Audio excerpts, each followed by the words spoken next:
reducing property taxes by 50%, increasing funding for childcare, and offering fiber internet for all city homes. These are just a few of the priorities for Rochester mayoral candidate Rachel Barnhart. The former journalist and New York State Assembly candidate joins former Rochester police chief and current Monroe County legislator James Shepherd in the race for the city's top seat.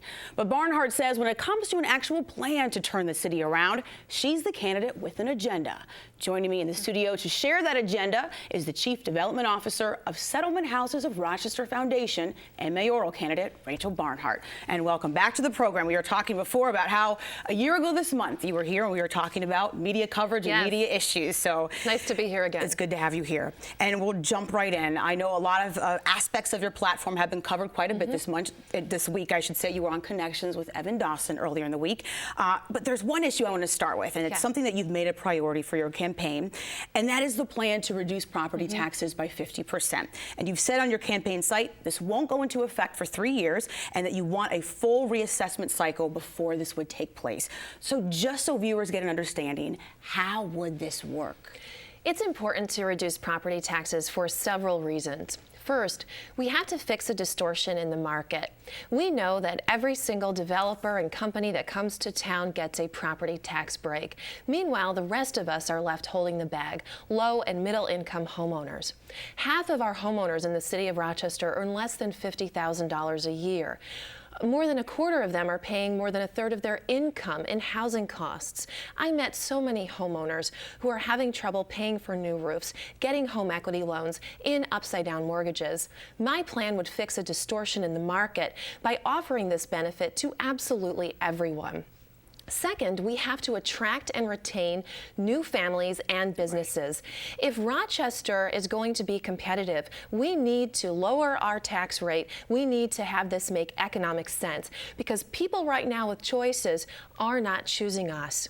And finally, Rochester, if we cut our taxes, will be in line with Buffalo. Buffalo residents pay far less than Rochester does. Why? Because they get $200 more per person in state aid and don't have to give their schools as much money. We must fix this disparity because it hits us right in the wallet. You mentioned the 3-year plan. Right. Long-range fiscal planning is key here.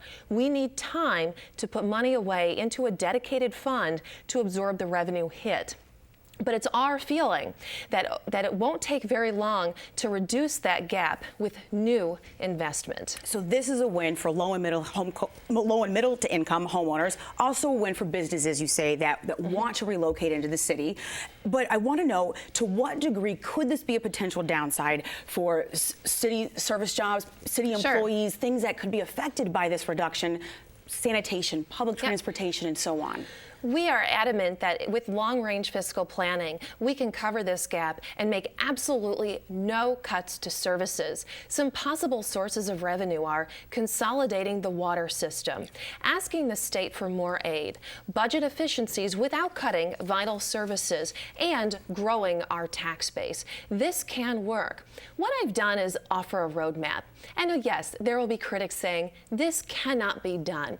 But what I say to them is, how would you like to get there? I'm open to ideas, but this is where we have to go to create jobs, to reduce poverty, to make Rochester a growing, thriving place where people want to be. And how do we grow the tax base? How would you do that? Well, if we make Rochester very competitive in terms of property taxes, people will come back. I don't need everybody to come back. We just need some people to come back. And even with moderate growth, that could be millions and millions of dollars of impact on our city.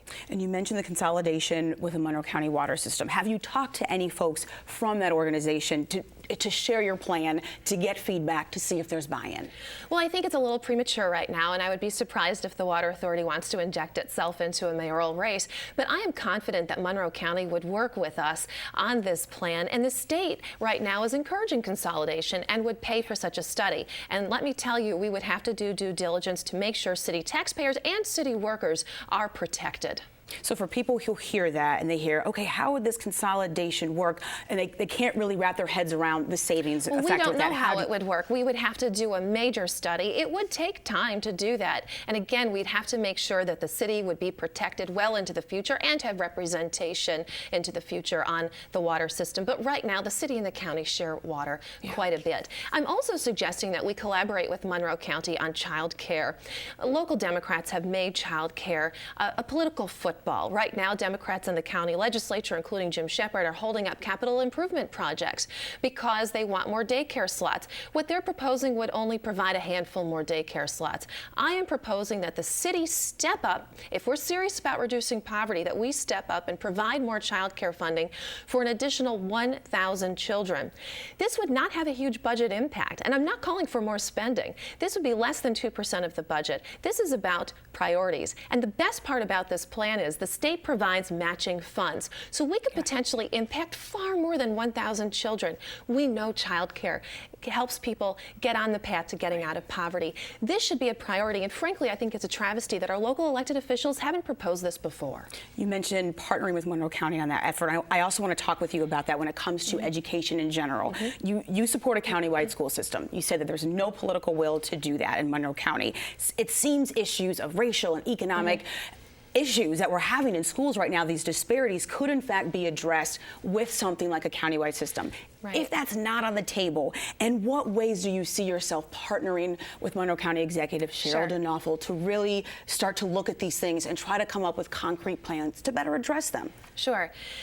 You mentioned I do support a countywide school district. I believe that is the moral position to take on this issue. I went to a segregated school. I went to John Marshall High School. I'm the daughter of two city school educators. I understand the impact of impoverished schools. We know that when schools get above 40% poverty, that achievement starts to decline. Concentrated poverty is a huge issue. So the question becomes, how do we make our schools more economically diverse? Of course, I'll support any and all voluntary integration programs, because I absolutely don't think that if I become mayor, me standing up there calling for a countywide school district will in any way be effective. I'm stating my support for it, but I'm saying that I think we need to find some other strategies here that are practical and realistic. There are two things we have to do. Since we know poverty is a problem and directly linked to achievement, we have to get our residents out of poverty. That is why I have proposed childcare. That is why I have proposed reducing property taxes to get more businesses to come to town, to provide relief to struggling poor homeowners, and to provide more jobs. We have 14% unemployment rate in this city. That is completely unacceptable. The other thing we have to do is attract and retain families to Rochester. I know many families that they feel they're forced to leave because of the school system. If we can create a critical mass, strategically target them and say, look, I know you don't want to be first. I know you're scared of sending your child to a city school district. But what if we get them all in a room and say, everybody, let's jump together? I think that could work. And I will be the biggest cheerleader for the city school district and a strong public school system to make that happen. I'm going to piggyback off of that because I know you said mayoral control is off the table. You want to partner with the city school system. That's correct. But I also understand, and correct me if I'm wrong on this, Rachel, that you would not fight to reduce the city's funding of the $119 million that directly goes to the city school system. But I want to ask. By law, you can't either. But so I want to know, in partnering with them, in what ways do you plan, if elected, to hold the city school system accountable?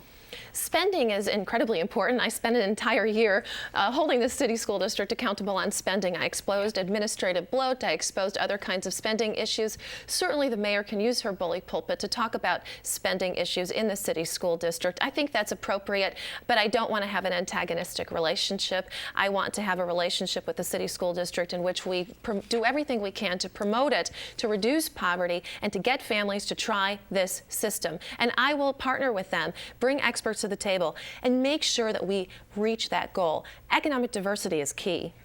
I'm going to jump to public safety now. We're jumping around here. And so a few things that you're interested in doing if elected. You want to make sure that the Rochester Police Department is fully staffed, make officers more visible by increasing walking beats, and open offices in each patrol section.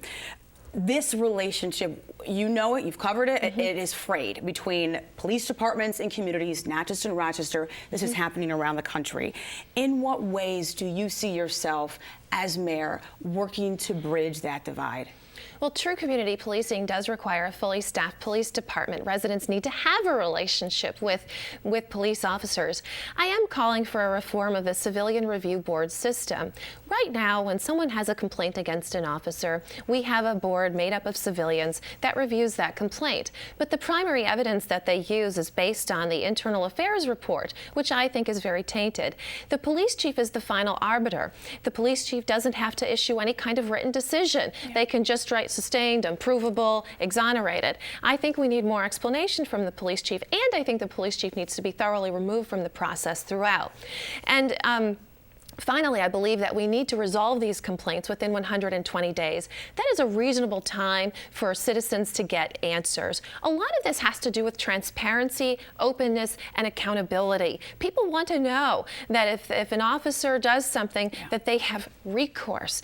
And we are constricted by state law to some effect because they do keep disciplinary records quiet. They can't be made public, but there are things that we can do to build that trust. All right, we have to close for now, but a return invite is on the table for you and for the other candidates in the 2017 mayoral race. Mayor Lovely Warren has yet to announce if she too will run, so for now, Rachel, I hope you and James Shepard will join me together on the program in the near future so we can further dig into the issue. So I thank you for your time today. Thank you. To learn more about Rachel Barnhart's campaign, go to rachelformayor.com.